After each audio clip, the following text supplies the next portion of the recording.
Hello, welcome in. Happy Monday, everybody. Hopefully you guys are all doing well. Hopefully you had a good weekend. If you're in the chat, say hello. Apologies again for the internet issues yesterday. Hate missing out on, the Sunday streams, but nothing I could really do about it, but apologies for that. Basically, I think that was my best DFS NFL Sunday for sure. Swept cash games both sites. Had some actual legit tournament sweats for once. So we'll talk about that on the recap section of the first look video tomorrow. But I had a lot of Genty in tournaments. I had Judkins and St. Brown. Mini correlation. I talked about that a little bit on that quick stream I did yesterday. That ended up working out pretty well. It pretty much was just locked in James Cook in Hampton and kind of built around that, which obviously worked out. They both did well in the early games. So yeah, it was actually a really good day yesterday. Went 2-1 on sides as well. Had Rams -3.5. They covered late. And had the Saints +16. They covered, lost the Vikings on the money line. But overall, I mean, dude, going back to Saturday, I think I went like 7 or 8-2 on sides. So feeling pretty good about the process of everything. We've had a lot of really close, like at the end of the game, we've had a lot of close losses and just things that don't break our way. I do think that'll stabilize over the course of the season. So hopefully we can get some positive regression coming in the late game section of things. But overall, feeling pretty good about the process. Excited for these two games tonight. If you guys have questions on anything, start filing those in. I'm going to run through these two games, and then I'll pull up DraftKings. We'll look at like some DFS stuff as well, because I love playing these two game slates. Oh, also, so right before stream, here I'll wait. Actually, I'll tell that story in a minute. Let me pull this up. All right, so first game we've got Jets and Dolphins. See if I can see the splits on this one. The Dolphins are -2.5 at home. Total's 44.5. And it looks like the public is it's pretty set on Miami. It looks like 55% of the bets and 62% of the money are on the Dolphins to cover on FanDuel. That's direct from FanDuel. I haven't checked DraftKings betting splits, but are you placing any futures now with playoffs starting tomorrow? Yeah, I definitely am. I'll probably do a blog for it early tomorrow and get that posted since the stream is in the afternoon. But yeah, definitely going to take some shots at some baseball stuff for sure. I'll do a quick couple bets that I like in blog form and post that in the morning. So as far as this game goes, I mean, we typically like the Dolphins in these, early season home spots, but this is a little bit different. It's at night, not in the day, so going to be less factor of the sun beating down on the Jets sideline there, and the Dolphins have looked, weird, I would say, to start the season. They do come in with some super extra rest because they played on Thursday last week, and then obviously aren't playing until today. So some super extra rest for the Miami Dolphins. As far as the Jets go, kind of standard. They're getting Justin Fields back at quarterback. But yeah, it's pretty much kind of the same old there on the Jets side of things. So I ended up taking, if you saw my tweet earlier, I did take some bets in this game. I like the New York Jets team total over 20.5 on FanDuel. It was like 21.5 everywhere else. FanDuel had that at 20.5. I like getting that below the 21.5 just in the event that they only score 3 touchdowns or something. I don't know. I think they're going to score tonight, but I like getting that 20.5 if possible. Let me see if it still is that or if it moved down. Let's take a look. Yeah, still 20.5 on FanDuel. So I took that, and then I took Mason Taylor anytime touchdown and first touchdown. That was 5-1 and 25-1 respectively. So the story I was going to tell right before stream, my uncle who lives close by, he owns a landscaping business, and one of his trucks wasn't working, so he called me, needed me to drive him over to get his other truck. Only took a few minutes, but while I was picking him up, I was sitting in a driveway, and I won't dox the person that I saw their license plate, but the license plate sitting in front of me said blank 85. The number was 85. And this is literally like within the last hour. And you guys know I took Mason Taylor earlier today. So the license plate right in front of me, I'm sitting there at this place that I never would ever be on a normal day. Just happened to be sitting in that driveway. I see that license plate says 85. You guys know Mason Taylor is number 85. So I'm gonna take that as a good sign. I think maybe the universe is talking to us a little bit. I really like that Mason Taylor play. His routes have gone up. His targets have gone up. He did get an end zone target last week. Didn't end up connecting on it, but it's a good spot from tonight. There might be a sign, Nathan. I don't know. I don't usually believe in that stuff, but there's no other like. I would never. I don't know who this person was. I would never be at this driveway. It just so happened that his truck wouldn't start, and I had to pick him up. So I go to this. I don't even know whose house this was. Like, I'd never be at this person's house, and it just literally while I'm sitting there, like I couldn't miss it. It was sitting directly in front of me, to where I noticed it, the 85 on the license plate, and I was like, oh man. I like instantly. My uncle was like, "What is wrong with you?" I was like freaking out instantly. I'm like, dude, it's number 85.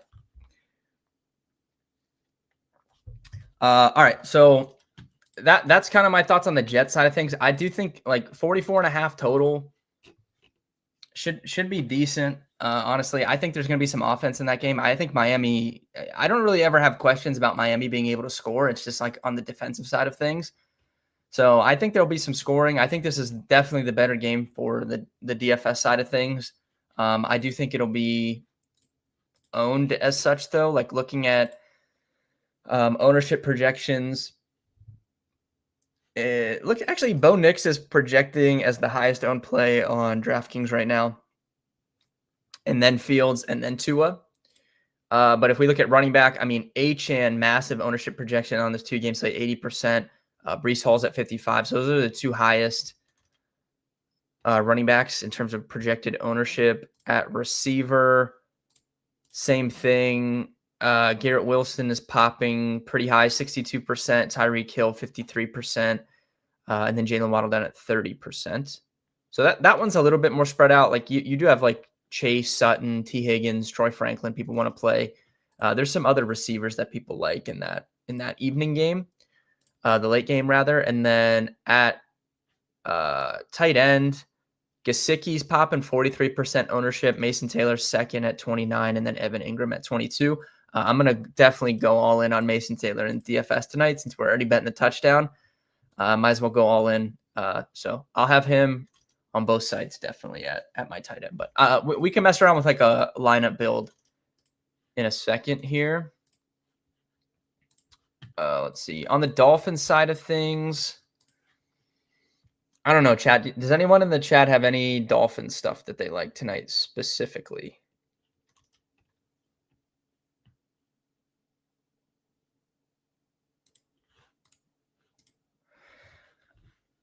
It's kind of like I know like Malik Washington has kind of elevated, but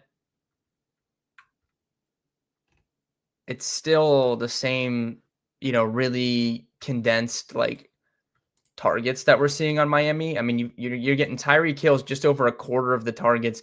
Jalen Waddle's also just over a quarter of the targets. So when we look at all of Tua Tagovailoa's targets this season, we're getting a little over 50% is Tyreek and Waddle, and then you have to mix in Achane as well, who's got a decent target share. So essentially, very similar to like the Rams with Puka and Devontae. it's like kind of like Tyreek Waddle and Achane are getting literally all the targets here.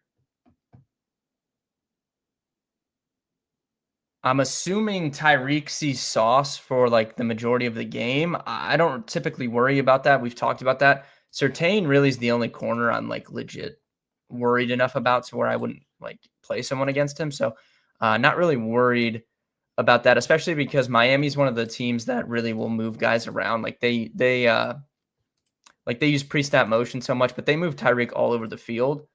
So I'm sure he won't be on him like exclusively.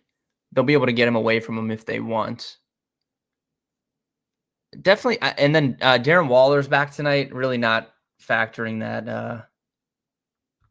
Really not factoring in much from him. To be honest, I mean, we'll see.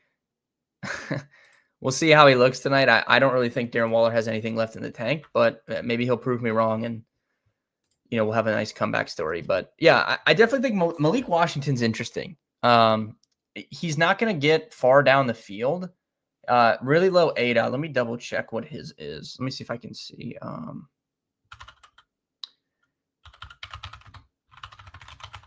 Let's take a look here.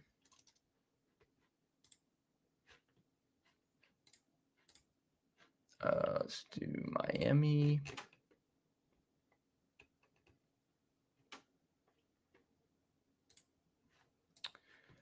Okay, so yeah, average depth of target right now. Tyreek's at 15, Waddle's at 9. And this kind of is a testament to just how bad like the offensive line's been at times. Like tough to, really have time to get stuff downfield. But Tyreek's at 15.5. Jalen Waddle's at 9. And then Malik Washington all the way down at a 6 average depth of target. And Devon Achane's like even lower. He's like 3 yards down the field. Like Devon Achane's getting targeted. So, theoretically, I'm kind of interested in those lower ADOT guys. Like maybe they could rack up some yards after the catch. I know the Jets are missing a couple guys over the middle of their defense. I know they have at least one linebacker down. Let me see. Let's look at the Jets defense this year. 1, 2, 3, 4. 5th most yards after the catch allowed for this Jets defense. If we look at the like average depth of target when targeted for some of these guys against the Jets, it's pretty low. 1, 2, 3, 4, 5, 6, 7th lowest in the NFL. Average depth of target is only like around mid 6s against the Jets. So I think the lower ADOT guys that could rack up some yards after the catch are what I'd be looking at potentially on the Dolphins side.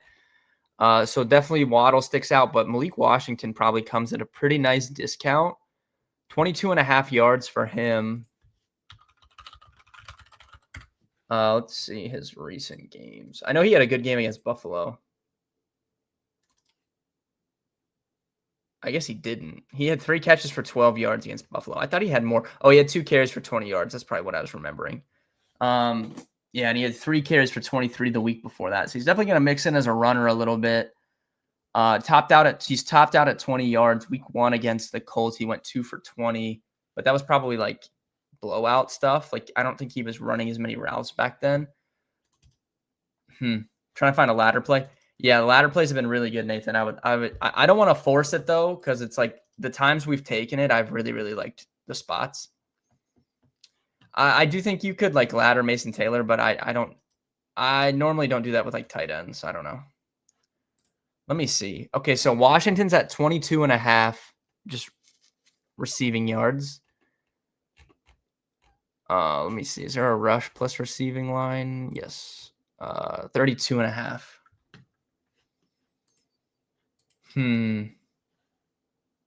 That's tough. I'm definitely interested in him a little bit. Let me see what his price is tonight in DFS.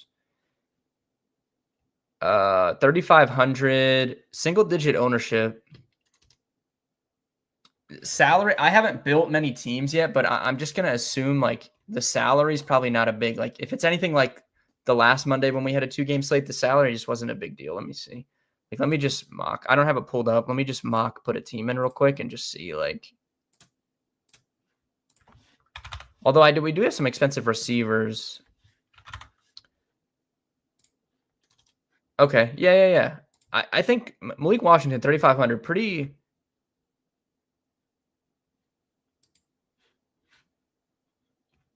I mean, looks pretty good to me. You definitely don't need like the salary though. So yeah. So from what I'm looking at, like if I'm just putting in like basically all the expensive guys, and then I put in like Mason Taylor, who obviously there's all the tight ends are cheap anyways, and then Washington, like that gives you 81. Like you can't even spend that money.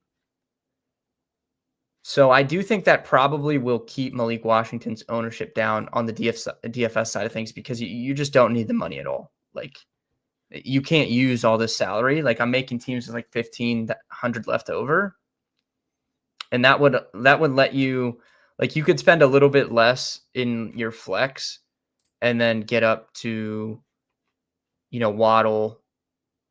I mean, basically you just get up to Waddle, and I mean he's projected for 31% ownership. Malik Washington's at 9, and then Tyreek's at 52. So I don't know. We'll have to play around with it, but I'm definitely interested in Malik Washington for DFS purposes. And if you wanted to take that rush receiving line, I don't hate that. Okay, so for the next game, Cincy Denver, I don't really have any bets in this game. Kind of want to buy low a little bit on the Bengals offense though, just because they looked so bad against the Vikings, and it was Jake Browning's first start this year. They looked terrible. Yeah, like kind of want to buy low because I don't think Jake Browning is a bad backup. Like, do you guys remember that a few weeks ago the narrative was Jake Browning's the best backup in football? And people were saying that, and then they come out and they can't move the ball against Brian Flores, which in hindsight's not that surprising because Brian Flores can have that effect, especially on like an inexperienced backup quarterback. So I do think we could buy low a little bit on the Bengals offense here. The Broncos defense, especially in the secondary, it really hasn't been that scary. I mean, they've given up some big games. Jamar's definitely going to be on Surtain, though. So you got it. Like, I told you earlier, like, Surtain's the one guy I worry about. I don't worry about anybody with Jamar Chase. Like, it's Jamar Chase. He's going to get open kind of regardless. So, I think Chase is fine. I think T. Higgins is in a good buy low spot. So I don't know. I'm kind of interested in like some Jake Browning stuff, maybe. Like maybe we completely flip it and you go like a Browning double and then fill in with like the ancillary pieces from the early game. Could be a little bit interesting. Mitchell, what's up? Avocado toast and coffee, can't go wrong with that, Mitchell. At any time of the day, I don't care. Can't go wrong with that. That's a good play. I respect that.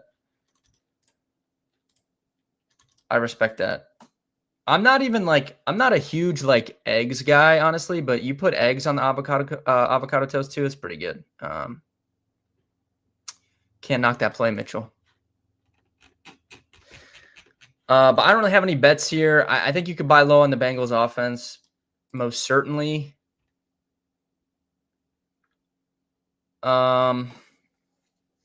Hopefully Chase Brown has a good game, like for season-long purposes. Like, this guy's just been killing me. We finally got the Ashton Genty arrival yesterday, which I needed. If you read my season-long article, you guys know I loved Ashton Genty this year. So huge game for him yesterday, and then hopefully Chase Brown can follow suit tonight. Do you think for Kirk Cousins? I don't know. I don't see Kirk Cousins getting traded right now unless it was like dire straits for a team. I think they're comfortable with Browning, and I don't think they'll make a call unless it's like really, really bad.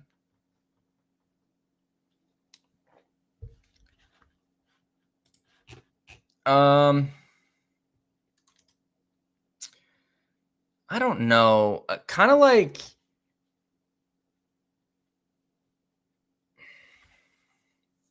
want to buy low. I feel like most people, if they're playing someone in this game, would be on like Troy Franklin if it's not Cortland Sutton. And I know Troy Franklin had that huge game a few weeks ago, but kind of want to buy low a little bit on Marvin Mims, maybe. he's around like a 50% route rate, which isn't terrible. Like basically half the time that Bo Nix drops back, you're getting Marvin Mims on the field, which is certainly below, Sutton, and it's below Franklin, but still 50% of the time he's been on the field essentially. Not a huge target share. It's around 10%, but leads the team in average depth of target, which I think is important because we're looking for, like, if we're taking a cheap guy like this and, we're looking to take his yards and stuff and props, which it's probably pretty low. Let's see what his receiving line is at. Like when I take guys like that, I want the big play guys that can get it on one play because you're never out of it. You're not relying on him to catch a bunch of short passes. So just for reference, Troy Franklin's at 45.5 for his receiving prop. I don't even see like a Marvin Mims receiving prop on FanDuel. I don't know. Like, do they have this somewhere? Let me see. Let me check DraftKings. Do they just not post props for like these ancillary guys now? Is this what's going on?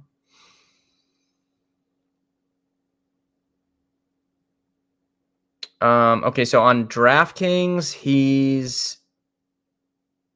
it's basically 25, like he's minus 129 for 25 plus yards.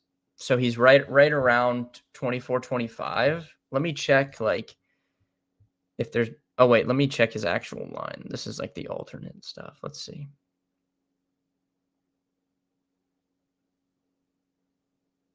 Yeah, 26.5 is his actual prop. So I don't know. This is potential ladder play, I think, Nathan. Like high average depth of target, like big playability. He's in an exploitable matchup. Like the Bengals will certainly give up big plays.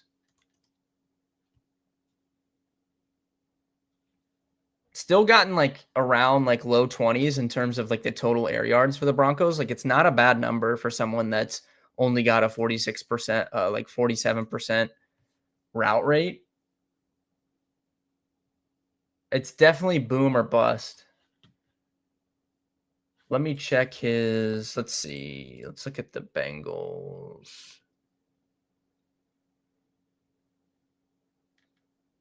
Let's see. Total air yards on completions, the Bengals.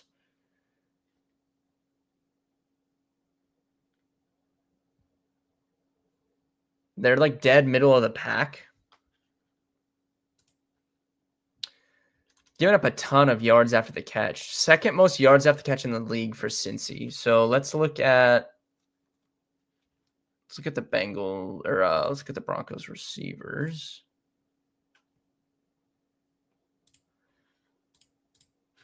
Troy Franklin's first overall in yards after the catch. It's like not even close. Like far and away the most yak on the team, Troy Franklin. So I don't know. Maybe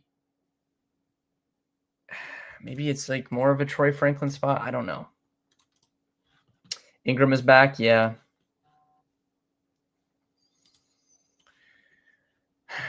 Let's see. What's Franklin's line? What did I say? 44.5 or something? 45.5.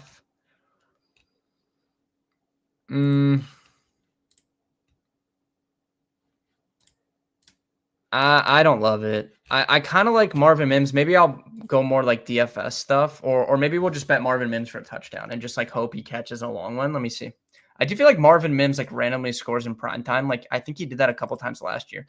I think the Broncos played the Browns in prime time last year, and Marvin Mims just like destroyed them. Let me see if I'm right about that.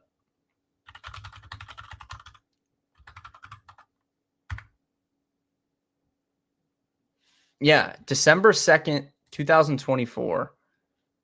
Yeah, Marvin Mims had 3 for 105 and a touchdown. I think we bet him in this game. Does anybody remember this?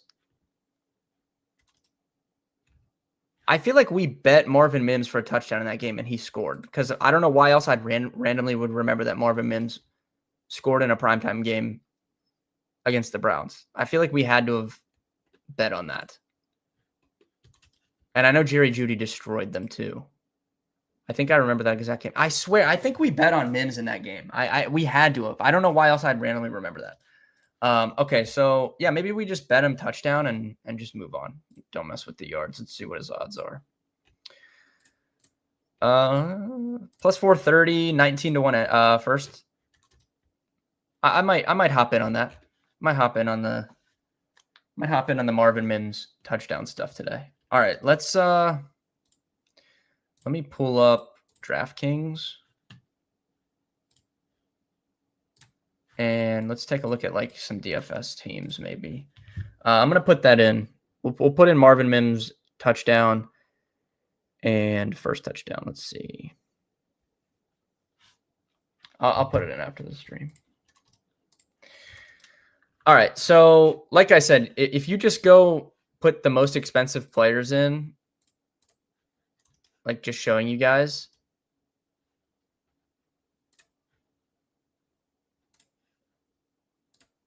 it's not really hard to like fit guys in. So you're not really working with some big salary constraints here. Now I said maybe we do Browning, Browning or Knicks, and then go with the ancillary pieces. I definitely of the Miami game. I do like Fields though, especially with the rushing. Like Bo Nix has some rushing upside, but not to the degree that Fields does. And I know the last time we saw Justin Fields when he played against Buffalo, he was flat terrible. 5 points. He completed 3 passes.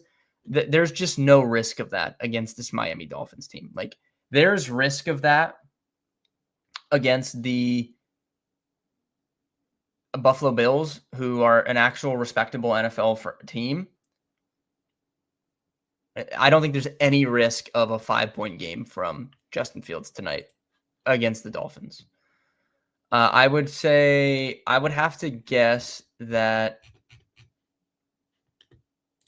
I would have to say his floor in this one, we just saw a 5-point game from him, but I would say his floor is like closer to like 10, 11 in this game. Like I just don't see how you could have that bad of a game against this Dolphins defense. So I do like Fields. So what I think you could do is go like a Fields, Garrett Wilson, Mason Taylor. You could even put in a Jets running back here if you wanted, but since we're playing Fields, like Breece Hall does like have like a receiving floor, but since like we have Fields, like maybe we hope for the rushing touchdowns.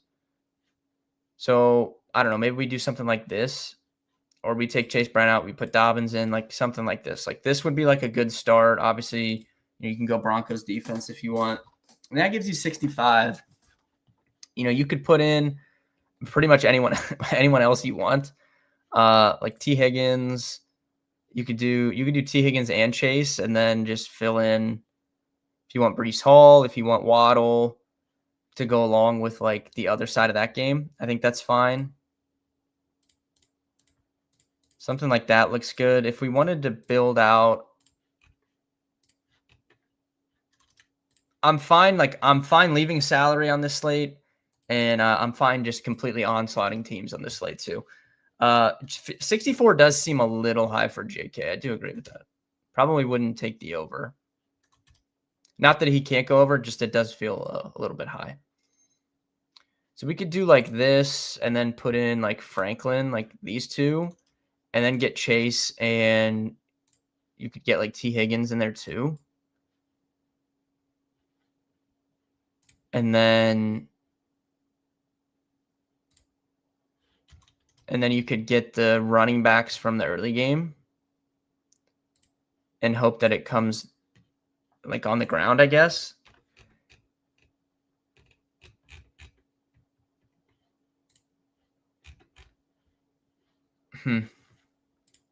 That's like kind of the stuff that I'm looking at, but I'm going to play around with teams after I get off here, and we'll kind of see. I think Fields runs one in, can definitely see that.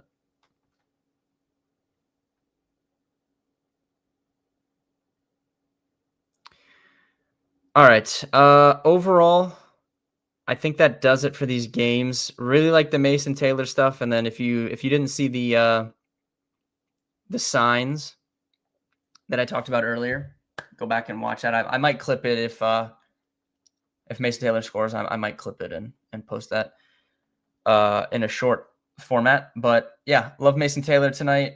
I love the Jets. Mitchell City like the Jets tonight. I like that Jets team total over 20.5. I think that's a really good bet. I think there's going to be some scoring in that game, so I took that. And I'm probably going to look at Marvin Mims touchdown stuff here after I get off stream and put that in. But that's it for the bets. Good luck tonight if you're playing DFS. If you're playing betting, I guess, same game parlays, all that good stuff. Good luck tonight. I will be live tomorrow at 4 p.m., same time as today, and we'll do a recap of week 4, the Sunday games, and tonight's games as well. We'll kind of recap everything, and we'll also talk some playoff baseball as well. So I'll try and have a blog up in the morning with some baseball bets that I like for the playoffs. But overall, thank you guys for tuning in. And I will see everyone tomorrow at 4 o'clock.